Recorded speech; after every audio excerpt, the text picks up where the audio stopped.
Welcome to the official Heisman Trophy podcast. Hello, Heisman. Chuck Conrad with a kickoff. Roy up a strong leg, end over end. Sanders takes it 1 yard deep to the end zone. Up the middle, 5, 10, 15, 20, 25, 30, 35. He's at the 40. He's at 45, 50, 45, 40, 45, 30, 25, 20, 50, 10, 5. Touchdown, Cowboys. Just like last year, a same story. And the winner is... Here's your host, Chris Houston. Happy Halloween, everyone. Welcome to another edition of the official Heisman Trophy podcast. I hope you and your family are having a great time trick-or-treating. You know, my favorite part of this show is being able to find players out there who aren't talked about, but who are really talented. There's just so many great players out there who don't get the credit they deserve. And one of those players is the featured guest on this week's show. Of course, I'm talking about Washington State quarterback John Mateer, who just might be the best quarterback in the country that you haven't seen or heard of. But I can promise you one thing, you will see and hear from him very soon.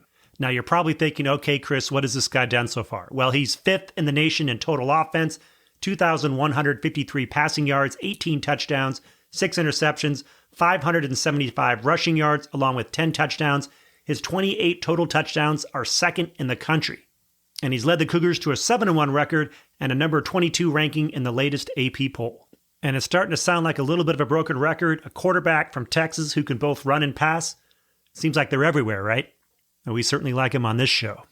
Well, we were also fortunate to be able to talk to Washington State head coach Jake Dickert, who will shed some more light on the talents of his budding star quarterback. And then later on, by popular demand, we are going to replay a segment from a previous episode that catalogs and dramatizes Billy Cannon's 1959 Halloween run that helped him win the Heisman Trophy that year. Well, we thought it was very appropriate considering it is Halloween week. So let's get things kicked off. John Mateer, quarterback, Washington State, welcome to the official Heisman Trophy podcast. Thank you. Pleasure to be here. Congrats on the Cougars getting to 7-1, being ranked 22nd in both polls thanks to a comeback victory on the road over San Diego State. When your team was down 12 early in the fourth quarter, what was going through your mind and what did you tell your teammates? You know, I think it was beneficial that it happened to us earlier in the season against San Jose. We were down by 2 scores, start of the fourth quarter, and we proved to ourselves then that we could come back and do hard things. And in my head, it was really like, all right, well, we don't have a choice now. We have to go score, you know. And then we ended up doing it. Just everybody believed, though, you know, like, sure, there were some stunned looks, like we didn't want to be down and that we didn't think we were going to be down, but we believed. And after we got that first score, the momentum just flipped and it was ours. Does it happen sometimes like on teams where like you are down and you can get that little gnawing bit of doubt, like, oh my gosh, you know, everything we worked for could go away? Is it feeling your back up against the wall that really you think helps get you through those kind of situations? Not the negative feeling of, oh my gosh, this could ruin everything we've done. But I think the positive of like, all right, well, we don't have a choice because of all the things we want to, the things we want to do and how much we want to succeed. Just the motivation to really get it done, and that like, all right, well, if we want to do this, we better pull it out. You know, we better figure it out. Yeah. One of the keys to the comeback was a play in which you looked like you were about to get sacked. You got out of it, ran for something like 18 yards or so. Tell me about that play. Like, what was it? What was the play call? And then how did you improvise yourself out of that? Yeah, we had a little dual read or full progressional read, started right to left. But actually, I said it in my post-game interview, right before the snap, I looked down at the ball, and there's grass on top of the ball. Oh, my God. Because the field, you know, the conditions were so-so. Yeah. And I catch the ball, and the grass just hits my face. So if you see on film, I'm kind of twitch my neck, but you know, just because I'm trying to get it out of my face, so I'm just sitting in the pocket, like trying to find my eyes again, like get them in the right spot, and I get pressure off the left, and I kind of just reacted, spun out of it, and then I was able to get out. There was a couple earlier in the game where I thought I was going to be able to get out just like that. I just didn't. I wasn't able to. But in that moment, luckily I got out of that one and ran a little bit. That was a good one. Has that ever happened to you before where like a piece of grass or a chunk of the turf comes in your face like that? No, never. I've played on turf most of my life. And that field was, you know, whatever. Well, if it ever happens again, you'll be ready, right? Right. Teachable moment. And then you caught the 2-point conversion to put the Cougs up 3. How many times have you run that play in practice? And was it pretty exciting to have your number called? Yeah, it was fun. I actually knew whatever 2-point conversion, when we were going to run the 2-point conversion, that was going to be the play, just because of the look they had given all year. It had been cover 0 when they had 2-point defense. So I knew we were going to run that. We ran it since fall camp. We just haven't called it. And I almost slipped, and it was a wild play. Chris didn't. The ball, he was bouncing around, and I was like, just "Oh like my you God!" drew it up, right? Right, exactly. But it worked out. It was fun, and after that, I stood in the back of the end zone and just smiled, and everybody was in a good mood after that. Yeah, that was a really great situation there. Now you're heading into a bye week. What is Coach Dickert telling you guys as you prepare for Utah State? We sent out the text earlier. He said this is a great opportunity to rest and recover and then get ahead on school. Apparently, it's a big academic meeting with all the coaches, so I better get on my school. No, I'm just kidding. It's good, but what are you studying? What are you studying? I'm currently in finance. Okay. Getting into it, really going into the spring, it's going to get tough, but I think I can do it. Are you going to do any internships or anything like that? I don't think I'll be able to. Maybe I will if there's something here in Pullman during the summer I'll be able to do. Haven't really looked into it yet, but there might be some in the spring I'll look into. You were a prolific player coming out of Little Elm, Texas. You also played baseball. But what drew you to playing quarterback? I think being young, like my dad taught me how to throw. We'd throw the ball every day, whatever ball it was, football or baseball, just across the street, back and forth every day. And being in Texas, playing quarterback is a kid's dream. I always wanted to play quarterback for my high school. I always wanted to be a big name. I always looked up to all the other quarterbacks that played. And I think I got the opportunity as a freshman to play on varsity in front of the big lights and all the, I don't want to say attention, but like all the people that just love the game of football, and Friday Night Lights is so big, and the competition, the levels. I loved it, and I love baseball too. Don't get it wrong. I wanted to play both in college, like Kyler Murray, but didn't get that opportunity, which is okay. But quarterback is just, I love it because I get the ball every play, and I can change the game, and I love that, and I can help guys out, and the leadership aspect is something I enjoy too. Yeah, one of the things I noticed looking at your high school tape, a lot of the stuff you did back then is starting to kind of come out again, just the improvisation. I saw a play where you did a jump pass. I was talking to Coach Dickert about it. But, I was telling him, most jump passes are like, from the 5, from the 4, but you did it from the 20-yard line. I mean, is this just like when you got to do what you got to do kind of situation?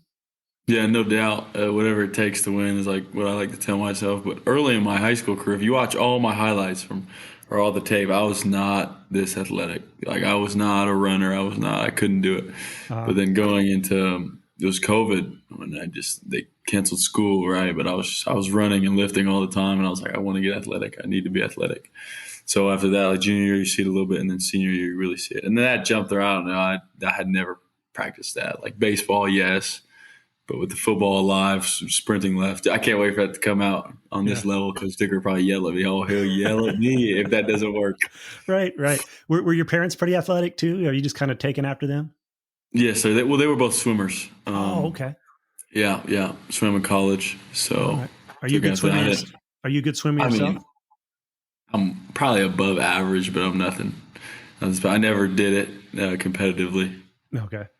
So you had this routine to increase your athleticism. I saw, that you have a 600-pound squat that seems to have been a rumor that I thought I saw you deny, but then Coach Dickert said it's true.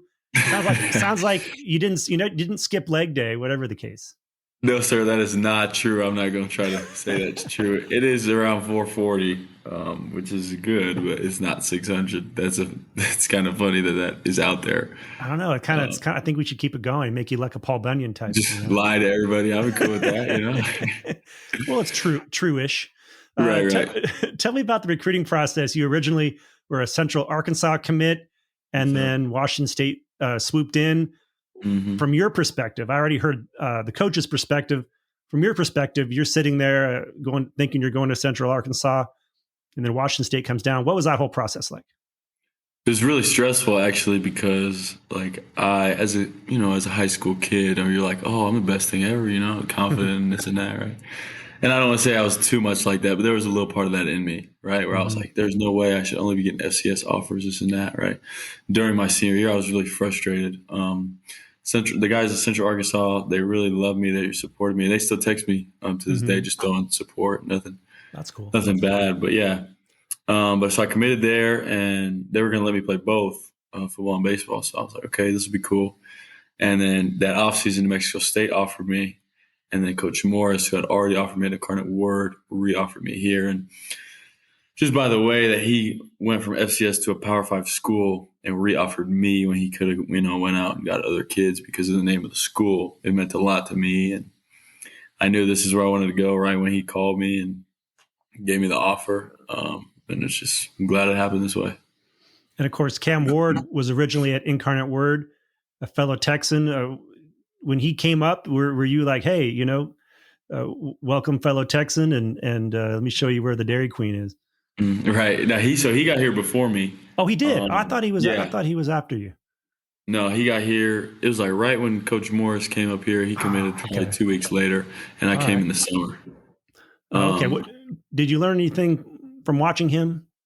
Oh yeah, I think the biggest thing I learned is just keeping his composure in every situation and then giving it everything he had. Right. You'll see clips of him being in the pocket and just getting out. However, just because he refuses to go down.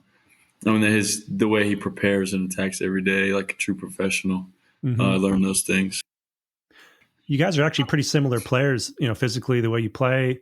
It's almost like it was a seamless transition from him to you in a way. I mean, I hope so. He's really good. So you say that about me, I'll take that as a compliment. Yeah. What was it like going from Texas up to the Palouse? Was it a tough adjustment for you?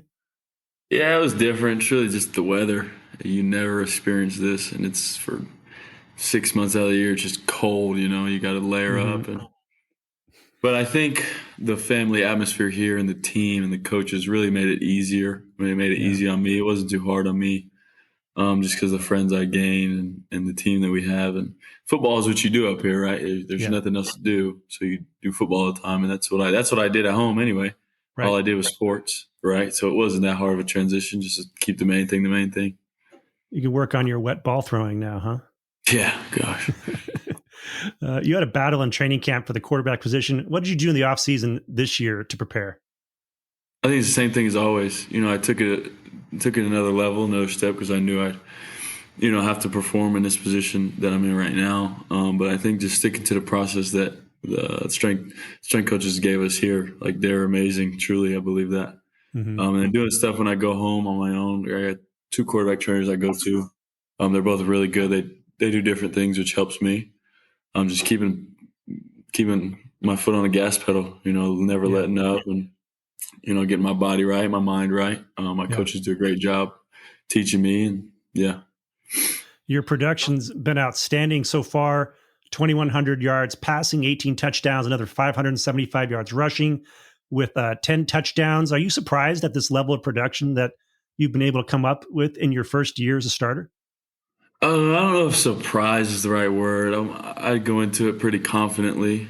It's encouraging that this is what I can do in the first year. I'd say in the first 8 games or whatever.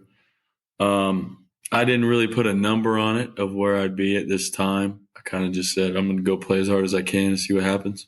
It's turned out pretty well, I'd say.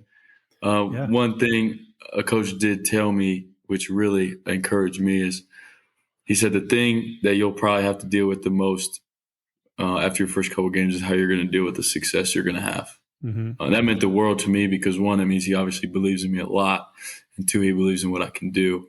And that's what a lot of these people believed in me, and that's what kept me going.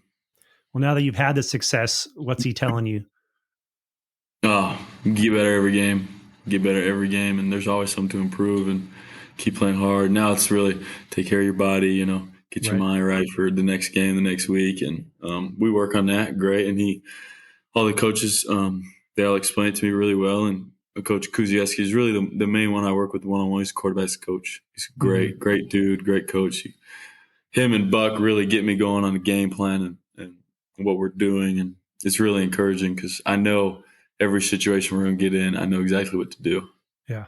It seems like a lot of quarterback coaches are really into being a technician or a technique. and you kind of have a little bit of an unorthodox delivery. You're not, you'll sidearm it and go at different release points. Yeah. Are they trying to work with you to change that, or is their attitude more like, hey, you just be you? Mm-hmm. Well, they worked with Cam before me, so you gotta think, you're not going to try to change the way Cam throws, and right. I wouldn't say we're exactly like he can do it from any angle. Yeah. But I do it a little from the side too, like him, and it's really the feet. They're huge on the feet and the footwork, and because like every play has a certain footwork you need to take. But the upper body, no, they don't really mess with it. If we'll look, because they know me enough. We've been together since last spring. When something's off, they can see why it's off. Right. But we're not sitting there in practice like, oh, this, you got to lean, you got to eat that, all that stuff. That's what I do at home with my other quarterback coaches. Right. Seems like you have a great chemistry with Kyle Williams, who seems like he's been playing college football forever. What did you do in the offseason to get on the same page with him and the rest of your receivers? Just throwing constantly. The first time we threw was the first week we got here. We had to shovel snow off the practice field, and we had no indoor. Now we have one, luckily, but shovel snow and we've been throwing once a week, twice a week, or whenever we can since then. In the summers, 3 times a week. Just investing the time that you need and sitting in film rooms, talking and doing whatever it takes. Looking at the bigger picture, who are some of your bigger influences growing up, both in football and in life? Football is definitely Tom Brady and Aaron Rodgers. Tom Brady, just the way he was able to win and do things just nobody's done. And then Aaron Rodgers with the talent and the way he throws. And you see me throw sometimes, my left foot comes off the ground. A little pop step. That's what he made. He made that famous. I love the way he throws. I studied the way he throws when I was younger. I still do. And then my mom and my dad, like just the way they work so hard to get me and my sister in the right position, and how they've brought me through life and teach me morals and values that I need to go with forever. Can't have a Heisman podcast without asking you about some Heisman winners. Are there any past winners that you grew up watching that you really enjoyed? I think Baker Mayfield and Kyler Murray, the back-to-back, like they were just incredible. The way one of my best friends is Baker fanatic. He goes crazy about Baker Mayfield, right? And so he'd always show me the highlights and this every week, and his attitude is he'll do whatever he wants because he's so good, and take that with a grain of salt, But and then Kyler Murray's just the way to out athlete everybody on the field was just incredible. And then I wasn't old enough for the Tim Tebow and Cam Newton, right? But those guys to those highlights go. Seems like Texas is just, especially lately, a hotbed for quarterback talent. Even on this show this year, I feel like every week we're talking to someone who went to high school in Texas. Why are there so many great quarterbacks coming out of Texas, I should say? Well, first of all, Texas football is the best football, right? California can say whatever they want, but Texas football is the best. But I think it's just the abundance of talent and the competition, right? If you want to play quarterback, even in high school, you have to be a lot better than a lot of other kids, and you have to work harder than a lot of other kids. And I think the knowledge of some QB trainers, not all of them are good, but the good ones, they know what they're talking about, and they invest the time in the kids, and it costs a lot of money sometimes, but people are willing to do it because football is so big and Texas football matters so much. Yeah. And then it's just Texas football. It doesn't get any better. Well, now that you've seen what you can do, you're off to a great start. What are your goals the rest of the way, both for yourself and for your team? I set goals at the start of the year, right? Stats, whatever, but I think just winning these games, right? Just that's all that matters. Going 4-0 for these guys, for these seniors, and then seeing where we land, and want to know every week. I'm going as hard as I can, getting as good as I can, improving every week is the biggest thing. Well, John Mateer, thanks for coming on the official Heisman Trophy podcast. We appreciate you taking the time. Get some rest during this off week, and good luck against Utah State and the rest of the way. Thank you. I appreciate it.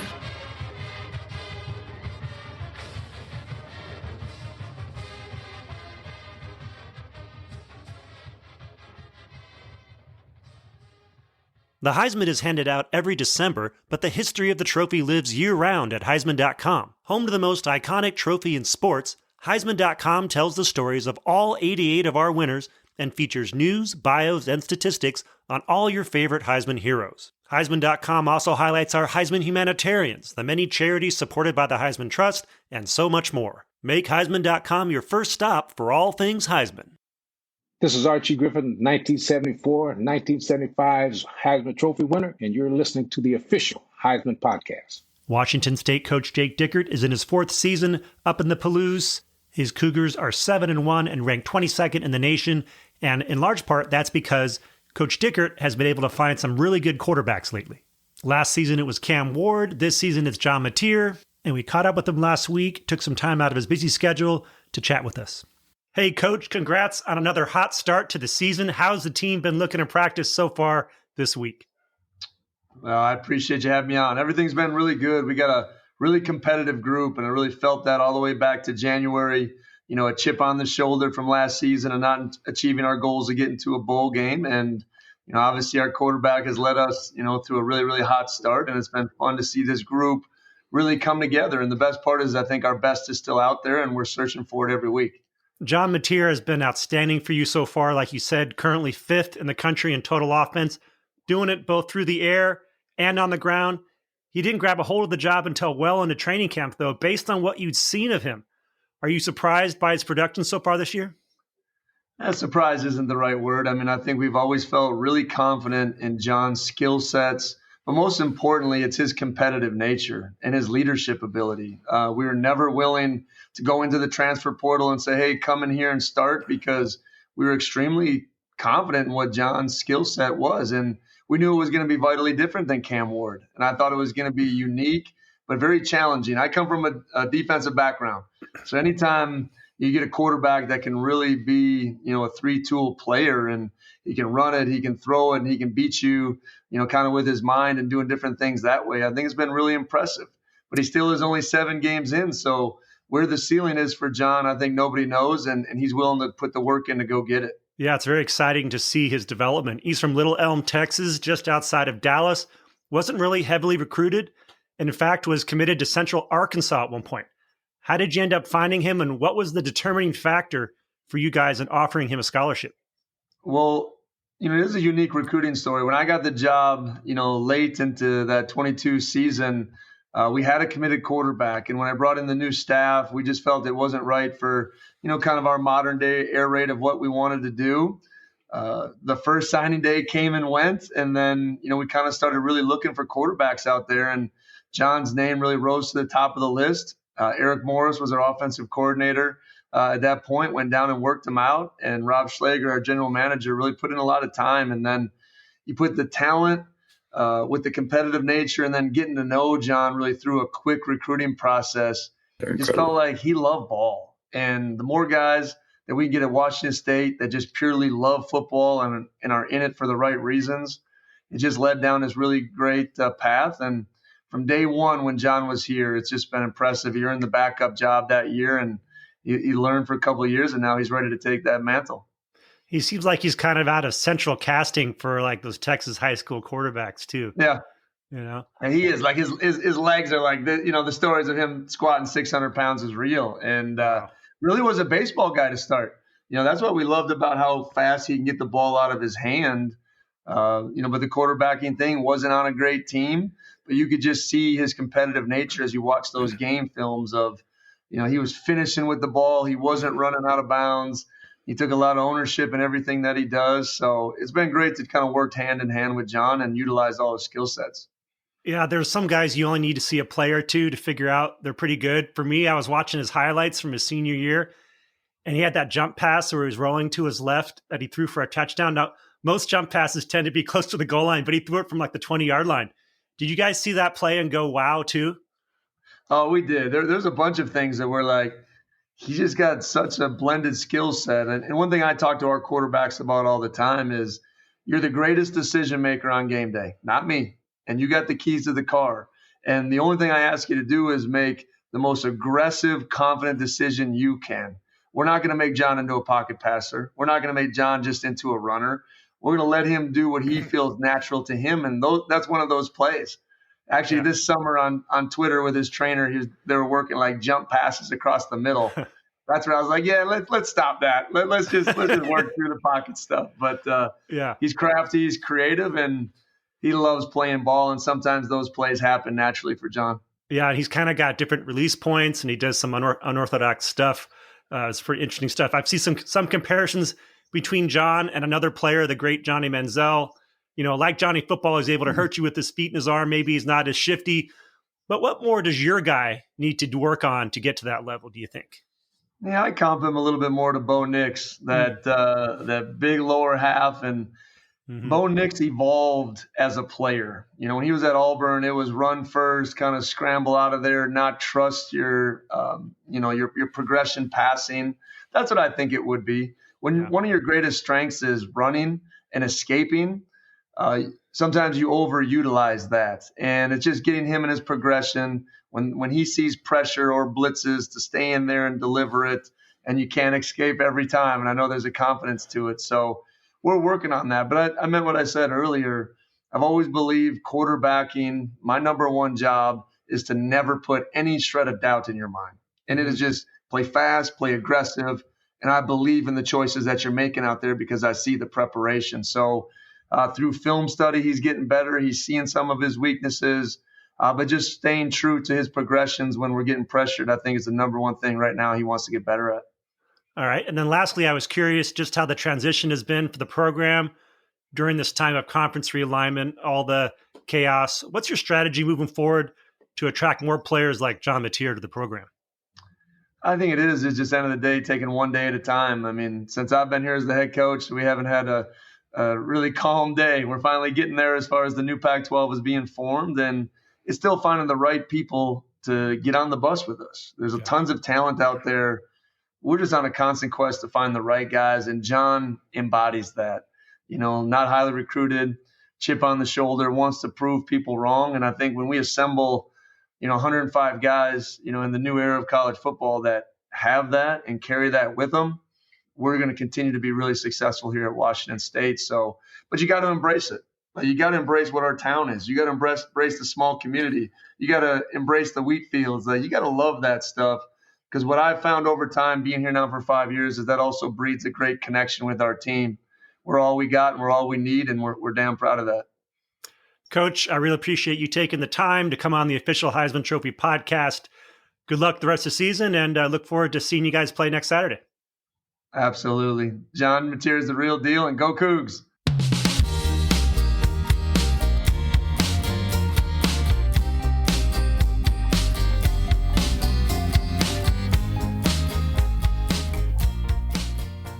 Now we're excited to share with you another Heisman Spotlight, featuring one of the most famous plays in the trophy's history. This is not only a famous moment in Heisman lore, it's one of the most famous moments for the entire state of Louisiana. We're talking a play that has achieved full-on mythological status. If you haven't guessed yet, we're referring to the Halloween Run, 1959 Heisman winner and LSU great Billy Cannon's earth-shattering 89-yard fourth-quarter punt return for a touchdown that gave the number 1 Tigers a 7-3 win over number 3 Mississippi on Halloween night in 1959.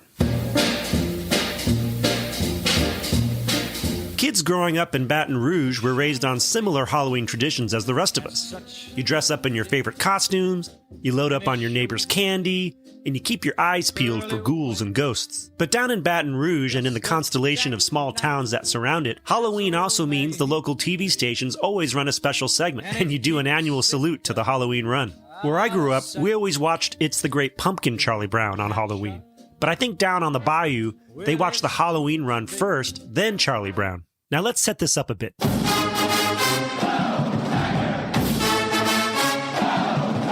LSU under Coach Paul Dietzel was on a bit of a heater, having won its first national title in 1958 with a perfect 11-0 season, capped with a Sugar Bowl win over Clemson that marked just the second time in the decade that the Tigers had won more than 5 games. The Tigers opened the 1959 season ranked first and won their first 6 games while allowing just 2 field goals in 24 quarters. Cannon played running back for the Tigers, but he also starred on defense. LSU entered the Magnolia Bowl, that's the rivalry game with Ole Miss that dates back to 1894, riding an 18-game winning streak. Dan Bournet is the school's decades-long public address announcer for Tigers football and basketball. He grew up in nearby Thibodaux, Louisiana, about an hour south of Baton Rouge, and he knows the rivalry between LSU and Ole Miss quite well. You have to put the LSU-Ole Miss rivalry into perspective here. Lots of people look at the LSU-Alabama rivalry as one that's top drawer, but in the 50s and 60s, it was LSU against Ole Miss. That was the great competitive rivalry. But coming out of the 1958 season now, when LSU won its first national championship, the LSU-Ole Miss game was in a tremendous setup. In 1958, LSU was number one at the time, 6-0. And Ole Miss came to Baton Rouge, number 6, also 6-0. And LSU beat Ole Miss 14-0 in the championship season. Fast forward to 1959, which is when Billy made the famous run. Ole Miss, because of a quirk in scheduling, came back to Baton Rouge to play in 1959.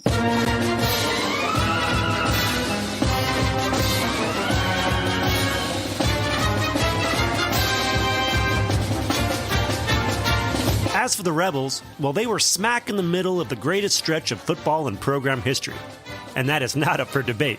Between 1957 and 1962, they finished with 10 wins 3 times and had 9 wins the other 3 seasons. The 1960 Rebels team won a share of the national title, and had it not been for Billy Cannon, they might have won it in 1959 too. In fact, had it not been for Cannon, Mississippi might have had its first 11-win season, something the Rebels still haven't attained. And while LSU entered the game with a stout defense that had given up just 6 points, well, Ole Miss had only allowed 7. Now meet Smiley Anders. Like Dan Bournet, he grew up knee-deep in the LSU-Ole Miss rivalry. He and Cannon went to local Estruma High, and though they weren't in the same class, he remembers Cannon as a youth. He was just kind of a playful kind of guy.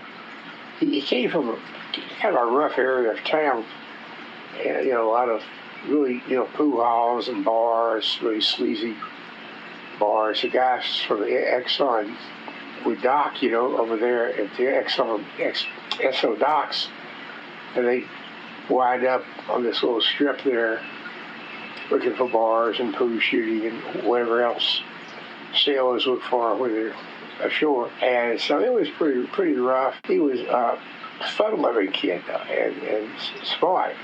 I sat behind him in American history class, and I confess to looking on his paper once in a while. But he was really a bright kid. While Anders went on to journalism school, Cannon blossomed into a 6'1", 215-pound athlete, with an emphasis on athlete, since not only was he one of the best football players in the country, but also a track and field standout who set state records by shot putting over 56 feet and running the 100-yard dash in 9.6 seconds. Naturally, he earned a scholarship to LSU. Now back to Halloween 1959, which was a dark and stormy night. Well, actually, the almanac will tell you the thunderstorms had drifted out of Baton Rouge well before the 8 p.m. kickoff, but the night air was still thick and sticky and the turf was soggy. Bournet grew up on nights like these. He was 12 when the two teams met. I've been going to LSU football games since I was around 8 years old. That was in 1954. Okay, so I've been in and out of that stadium for a long, long time, and sat in it when the games were at 8 o'clock, when the lights weren't quite as bright as they are now in the stadium because there was no TV telecast at that time, and when the fog would kind of drift in over the stadium about the start of the third quarter, and it had this ethereal effect. It was like you're in a different world. No, he wasn't at the game. It was Halloween after all, and he was at a party where all the kids were listening to the game. I didn't go to the Halloween night game. I heard the game on radio. I was 12 years old. And I recall vividly listening to the entire game. We had a friend who had a Halloween party that night because it was Halloween night. And it was a Saturday. And everyone went to the party, but nobody partied. I mean, we were 12 years old, and everybody at that party sat around a radio and listened to that game. You have to understand, there was no there was one game a week on television back then. Just one game a week. Now you have 50. Okay. And so it was the thing. And my little South Louisiana town was 100% LSU when we weren't playing Tulane. When we played Tulane, the population of 14,000 people was pretty well split. But boy, when we were playing Ole Miss, it was LSU all the way. And we listened to that game, and it was as if we were in a trance because all of us was sort of placing ourselves in that stadium. That stadium sat 68,000 people, okay? And having gone to that stadium so many years before and sitting in it, you could just feel yourself in it. The recorded crowd that night, on homecoming no less, was 67,327.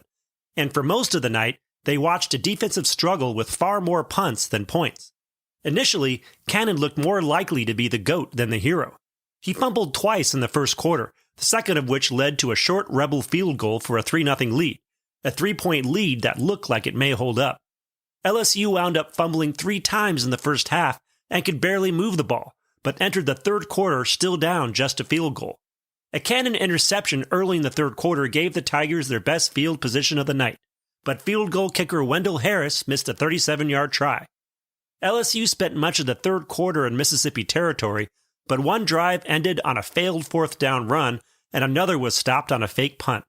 The Rebels, under their longtime coach John Vaught, used their punter Jake Gibbs, who doubled as their quarterback, as a weapon, often punting on first down just to flip the field and pin LSU deep. It worked early in the game, and they stuck to the playbook into the fourth quarter. Cannon returned an early fourth quarter punt 20 yards, but the subsequent drive stalled. But when the Tigers sacked Gibbs for a 10-yard loss that landed him back in Ole Miss territory, Vaught directed Gibbs to punt away. Dietzel instructed Cannon not to field it deep, certainly not if it was near the 10, but Cannon got a clean bounce at the 11-yard line and took off. Cue history. Here's the famous call by LSU play-by-play announcer J.C. Politz, who only announced Tiger football for 2 seasons. But hey, timing is everything. It's a pass from center. He boots it and gets another nice kick away going way downfield. Billy Cannon watches it bounce. He takes it on his own 11. He comes back upfield to the 15, stumbles momentarily. He's at the 20, running hard at the 25, gets away from one man to 30. Still runs to 25, at the 35 to 25. He's down to 50. He's in the clip, 45 to 20. In the 10 to 5, he scores! Billy Cannon raced some 89 yards for a touchdown. Listen to the cheer for Billy Cannon as he comes off the field. Great All-American. As a journalism student at the time, Smiley Anders was working the game as a spotter, making $25 to help photographers with their work. He was on the field in the fourth quarter, but on the opposite side of where Cannon fielded the punt. He didn't see it well at first. And then he started running, and I didn't see, and it was just the damnest thing I've ever seen. I've never seen it. And Ole Miss had a hell of a team. They were really good. But these guys were hitting me. It's like hitting a brick wall. They were literally just bouncing off of him. He was just determined, by God, he was going to make the goal line. And he was a fast son of a... He was bow rated. In all, 8 Rebel players got their hands or other body parts on Cannon, but none could slow him down as he raced down the right side of the field into the end zone for the go-ahead score. As you heard from Politz's call, it sent the crowd into a frenzy. The film of it is fun because running along the sidelines with him is a referee. And you have to figure that referee was probably doing about a 4.340, Cannon was he was an SEC champion sprinter, as well as a field guy. So he was a champion both track and field and football. Rebels All-American Marvin Terrell was on the field that play and described his memories of it in a 2018 interview. Cannon wasn't even supposed to catch that ball. He was supposed to, just let it hit. It hit on that wet turf, and it bounced right through him. He couldn't get out of the way, so he grabbed it and took off down the sidelines. And there were about 7 of us that missed him on the sideline. And I was the last one chasing him. I couldn't catch him, of course, because, he was probably the fastest guy on the field. In an interview that Gibbs gave a number of years ago, the Rebels quarterback and punter thought Cannon would fair catch the punt. They had a rule that do not field the ball within the 15-yard line. And when the ball hit on the 11, he was on the sidelines hollering, no, no, no. Then when Cannon broke 1 tackle, broke 2 tackles, broke 3 or 4 tackles, he was saying, go, go, go. Cannon's punt return had all the trappings of a game winner, but there was still some 10 minutes to go in the game, and suddenly, Ole Miss found a way to move the ball. So everybody was, of course, went crazy. But then we started biting our nails because into the fourth quarter, Ole Miss started driving. On the Rebels' final drive, they converted 5 first downs and reached the 7-yard line of LSU with about 90 seconds to play. 3 runs netted 5 yards, leaving a 4th and goal from the 2. On 4th down, Ole Miss backup quarterback Doug Elmore tested the left side of the line, but was first met by Warren Rabb, and as he tried to squirt free, Cannon came up to finish off the tackle and the game. Later in his life, Cannon was asked about that final defensive stop. Well, back then we would get into a gap 8, and then I would move up, be the middle linebacker. Now we had the best linebacker in football playing defensive tackle. Now he held the line 3 times. I batted him back. It was great.